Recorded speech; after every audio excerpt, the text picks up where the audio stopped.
the end of the day that really attracted me was that it's a story about a man going through a specific journey, but it was other characters. In a traditional sense, there is not a protagonist and an antagonist.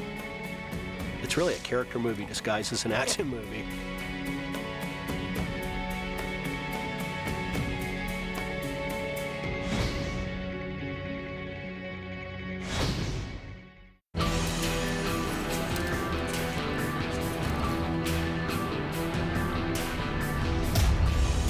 When I heard that he was attached to it, I was very happy about that because I felt like I've been a fan of him as a person.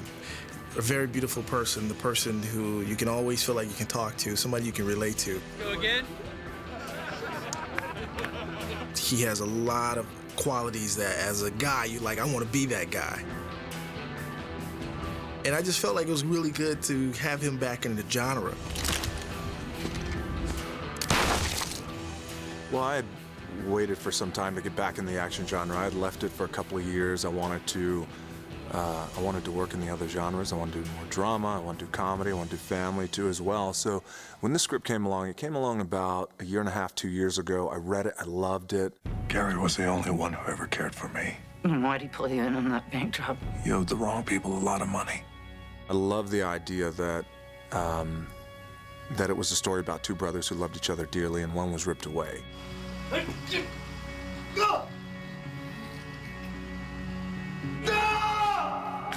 And my character had to go away to prison for about 10 years, and when he got out, the men responsible for killing my brother were going to suffer the consequences at my hand.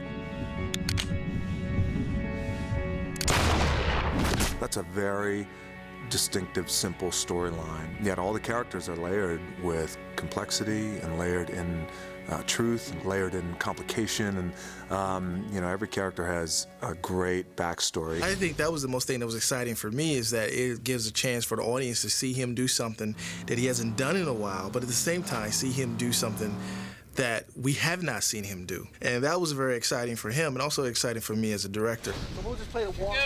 I'm following you all the way. I remember the first time I had to meet Dwayne, and I tried to kid myself into the fact that I was totally cool with it, and I wasn't at all. And he was like, hey, I'm Dwayne. Just trying to act like I so didn't care, but it's Dwayne Johnson. Dwayne's a really great guy. I like him a lot. You figure, like, this guy's an ex-wrestler, he's a big dude, you know, this kind of stuff. And sometimes people like that, I guess people think they're intimidating or whatever. But not Dwayne. He's a really smart guy. We have a great cast that's put together, but the way they're intertwined, they don't spend a lot of time together. But the moments they do spend together are very pivotal moments that drive the movie. I got sent the script. I remember reading through it and thinking that it was incredible, because it was the first thing that I'd ever read that actually dealt with, you know, someone going out and doing a kill and then having to come home and live for themselves. And I think that that in itself is fascinating.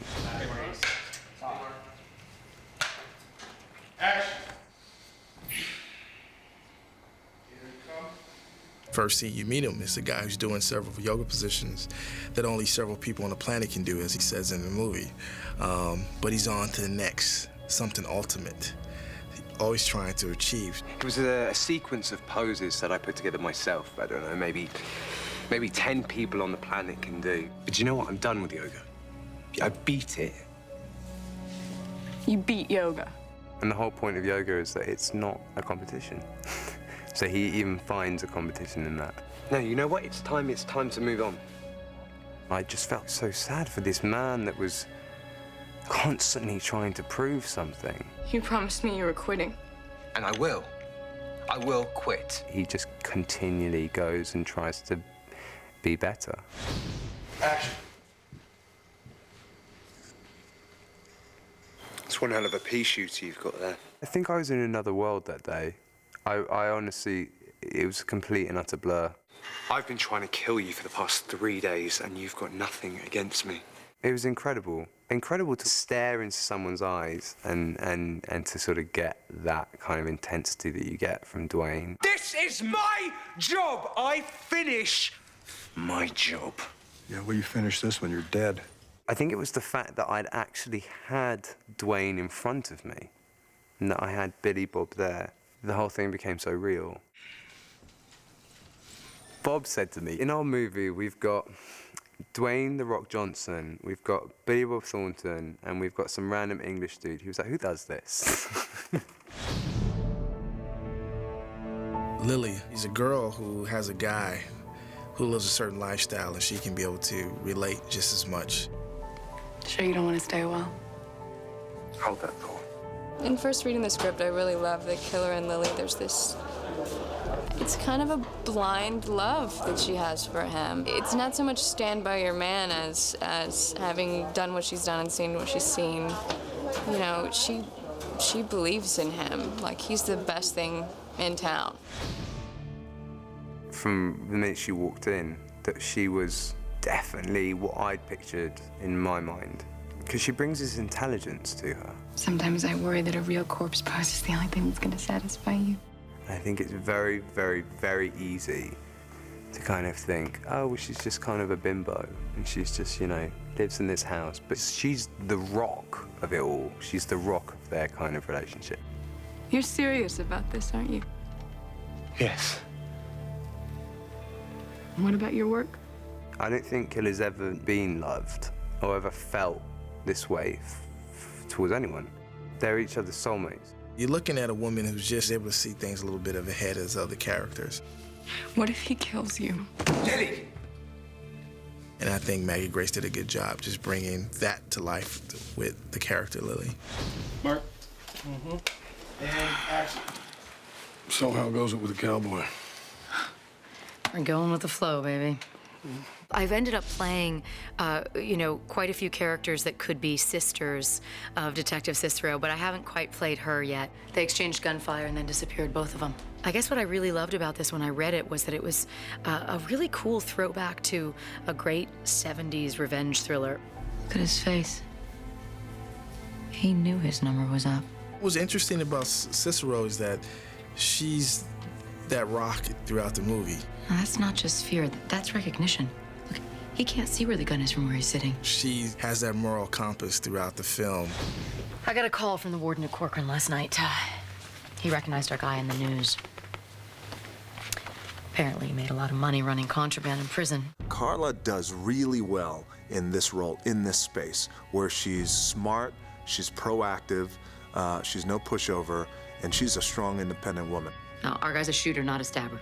Well, like I said, I got a hunch. Yeah, well, so did Quasimodo. Look where it got him. She's like that in real life, and that exudes from her in all of her roles, by the way. So the fact that she could come on, go toe-to-toe with Billy Bob, track me, put pieces together, figure things out, still be very sexy in her way as a woman. She's been nailing her stuff.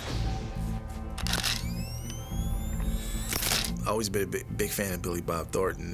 When I first met him, we went to his house, took us downstairs to the basement. He's a musician also, has his own studio. So we sit in the middle of the studio and we talk, and right off the bat, as he started talking, I was like, this is the guy. I didn't really want to meet anybody after that. I felt like he was the guy for the role. He totally understood the character. Listen, I don't like this any more than you do. But when the supervising sergeant tells me to jump, then I just go with the flow, baby. He's a guy who's kind of, his life's kind of really gone the wrong way. In his feeble way, he's trying to scratch his way back to some semblance of normalcy, you know. Marina! Listen, honey, let me in just for a second. I need to talk to you. I'm gonna stand out here all day if you don't let me in, so you may as well do it. Here's a man who's really on his last leg. It's a man who's trying to win respect, trying to win back his son, trying to win back his wife, trying to win back his respect. And this is all coming from an honest place. Please take me back. It'll be okay. It's not okay. Marina, I'm begging you. People ask me sometimes, am I playing a good guy or a bad guy in this? And I say, I don't know. You know, I'm not sure. Is that what I think it is? Oh, the tattoo? Yeah, tattoo. It's fun sometimes to play a sort of ambiguous character, you know. It's definitely more interesting than playing somebody who's, you know, cut and dried, you know, black or white. He's a guy that has flaws, and I think Billy Bob Thornton as an actor can play that very well. Immediately we were like birds of a feather in terms of there was no ego, and it was all about sort of it's been really about trying to find the human moments in the midst of really a lot of information being given about the case. Listen, I got 10 days to retirement, full benefits for me and my family, so why would I screw that up? He's very charming. I can see why certain ladies have fallen for Billy. He seems very honest, and he doesn't seem guarded at all. And he likes to joke around with the crew, and he's just got that little something, that little flavor that makes him very appealing, and he's a great talent. You said you wouldn't be late. Where the hell have you been? Sorry, I caught a case. It's a homicide. You're supposed to take Tommy to his baseball game, and you made me late for my class, too. Moon Bloodgood, great actress. I really liked her when she came in and auditioned for the role. She really was able to hit the vulnerability of the character. What are you doing? Get off your knees. Marina, please, just please. Don't touch me! I wanted to delve into something dark and deep. Why did you do this? I'm afraid. What are you afraid of, honey? We're going to hell for what we did. George and I talked in great detail about Marina, and he was so great. When I showed up at one of our meetings, he had a whole packet on what happens when someone's high. Give me the dope. I don't have any dope. Give it to me. I think she's terrific. Moon is a terrific actress and also just a great person and very unique in this business. The key is letting the audience follow these characters and identify with them. And I think that's what storytelling really should be. We're taking the audience on a journey. And I think that what makes this a really strong story with great acting.